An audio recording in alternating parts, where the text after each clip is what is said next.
Hey guys, welcome back. Today, let's just talk about some very simple rules. How do you define a trend? And how, once you define the trend, how can you trade with the trend? So that's the only thing that will make you profitable in a long run. So what I'm trying to say is, let's say if you have identified that the trend is down, let's say if you identified that the trend is down, you always try to pick the highest areas to take your sell position, and then you again pick a high area and keep on selling, right? That's what you try to understand. The problem goes here is that, let's say you have a multiple time frame where the chart looks like this on a 4 hour, and the chart looks like this on 1 hour, and the chart looks like this on a 15-minute chart. Now this shows a downtrend, this shows a downtrend, and this shows an uptrend, right? So you do not have multiple time frame confluences. That's where people gets confused, and they always panic, and they try to buy or sell, and they do not try to understand the market. So in this video, let's just try to break some simple rules, and we'll try to see that how do we take multiple time confluences along with the market structure, and then again take the trade based on the higher time frame. If the higher time frame is telling us to sell, we will only sell. If the higher time frame is telling us to buy, we will only buy, right? So let's just take an example.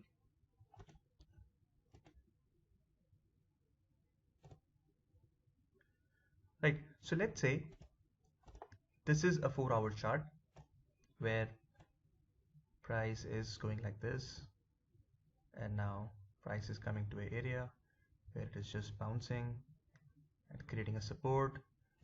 This is kind of a support, and then it breaks back, right? Breaks down, and then you again want price to come back to this area, do a retest, and then you take your sell position, right? That's what generally happens. That's what I teach in all my trading seminars, right? This is what you have to do. You have to just wait for a price to break a certain level, clear a market structure, and then give you an indication towards the sell side, right? Now the problem happens is, this is a 4 hour chart, and this is, let's say, an 1 hour chart, and this particular area is, let's say, 15-minute chart. Now if I zoom this and I tell you that this 15-minute chart looks like this, and this is the area that we broke, right? This was the 4 hour trend, right? Now what you have to do, you understand that this particular area looks like an uptrend because it is giving you a clear market structure which is bouncing back from the previous highs and lows, and it is creating an upward trend, right? This is creating an upward trend. So if it is creating an upward trend, you will not get comfortable selling because this trend is an upward trend, and you comfortable buying. But this is only 15-minute chart. You have other two time frames which are giving you a downward direction, and this is a smaller time frame which is giving an upward direction. My only key point or a key area to tell you here is, once this structure comes to this area where you have a previous support and resistance, let this structure gets broken towards the downside.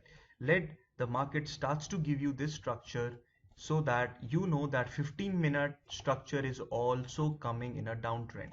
Now once this structure, it starts to come in a downtrend and give you a downtrend structure, this will always give you some idea about this will always give you three confluences. So 4 hour is downtrend, 1 hour is downtrend, and 15-minute is also now in a downtrend. You will get more comfortable trading when you have multiple time frame confluences. You can always win some trades here. You can always win some trades here, but if you are a beginner and you do not know how to trade and do not know how to clearly identify clear trends, I always recommend you to have multiple time frame confluences. Once you have multiple time frame confluence and you have clear market structure on all the time frames, you can start taking trades based on the momentum which is on a 4 hour or 1 hour time frame. This is it. So you can always go to my website, and you can always read more about my blogs and my videos. I'll keep recording these simple videos so that it'll be easier for you to understand the trend. Thank you so much for watching.